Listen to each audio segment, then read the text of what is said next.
we always, also with our consumer, we always strive to democratize 360 cameras and VR in general, because we think it should be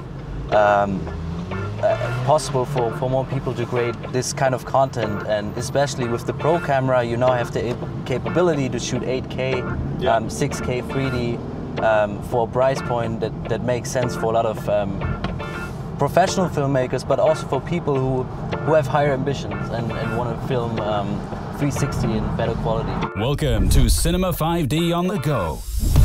Moving conversations about moving images with filmmakers and industry leaders. Brought to you by Schneider, Panasonic, Manfrotto, and Olympus OMD in association with Sony. This is your host, Nino Leitner. Welcome everybody, this is a new episode of Cinema 5D on the Go.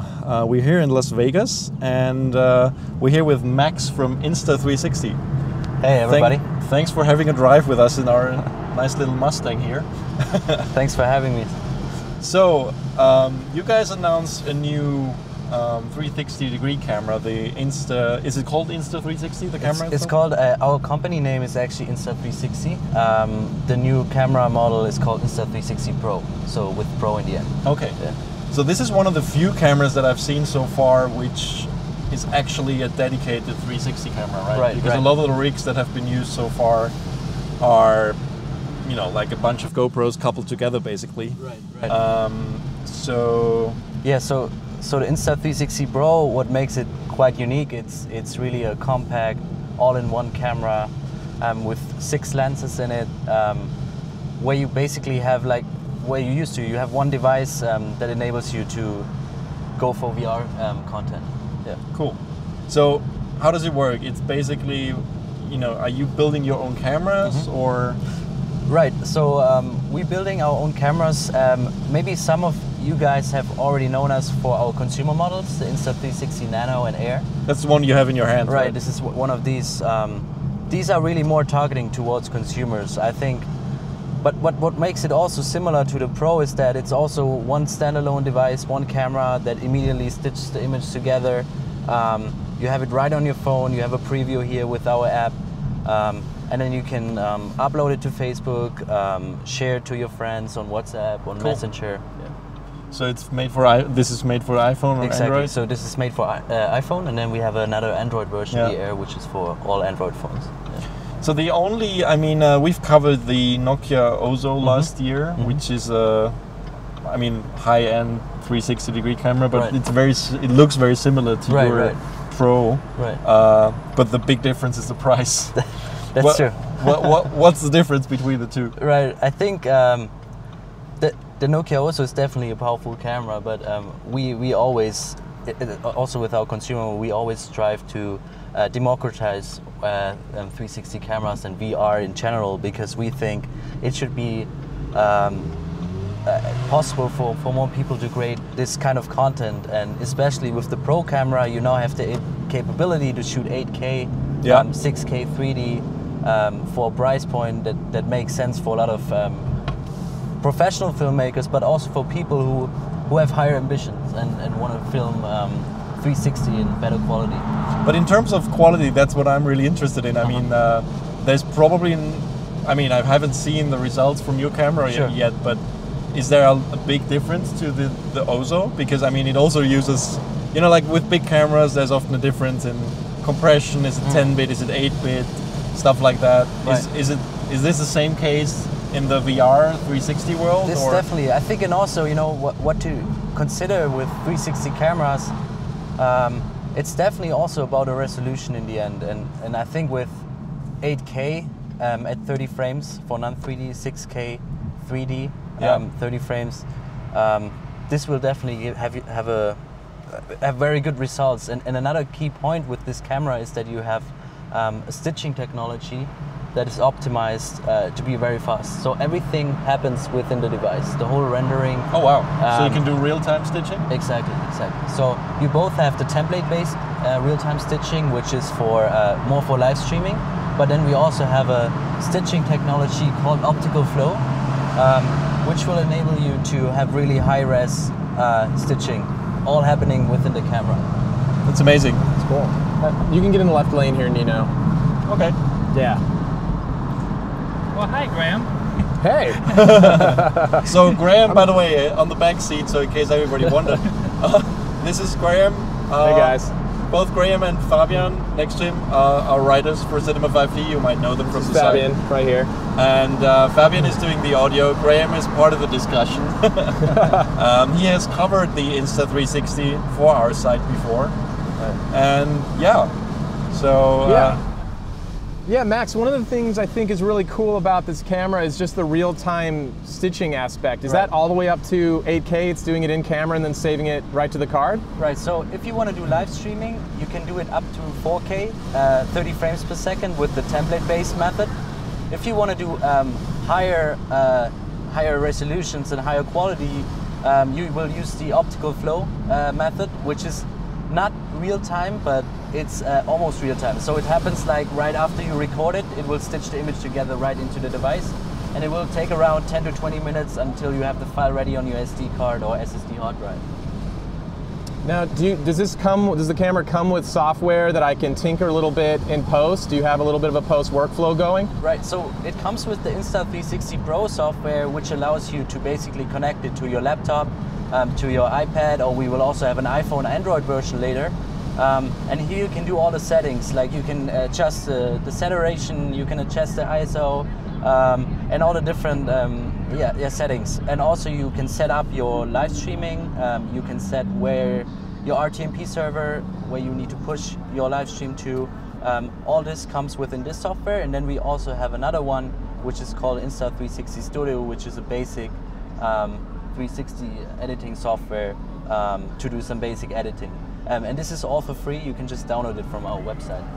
I always wonder about how do 360 cameras deal with the amount of light, because you don't have ND filters installed, right? Right. Is it just like using the shutter speed, or? It's probably using the shutter speed, and you can adjust like brightness and stuff. So the sensitivity, because I mean the problem with the shutter speed obviously is that motion will change, like what it looks like. Right. So there's no way of like keeping it at a cinematic looking shutter speed, or is that actually, like in filmmaking with normal cameras, we would always try to have the 180 degree shutter to make this filmic motion, or for example when we shoot with 24p it would be a 48th of a second, and that you can only achieve that if you use ND filters. For example, right now it's really bright. Right. So the shutter speed would have to go up if you don't use that's true. a ND filter. Yeah, you can do some basic settings in the app, like shutter speed. But I think it's more like if you're at a like here now we're in the strip, and you have certain light conditions, we also recommend actually to calibrate the camera first before you use it, so the camera gets adapted to the environment. But I think one of the problems also is that because you're filming 360 degrees, like here is a good example, you're having really bright, you see the sun, you also see these shadowy parts down here.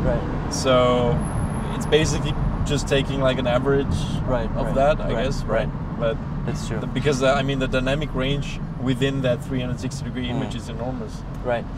But even, we even did some test shootings in low light, and you're welcome to check that out on our website.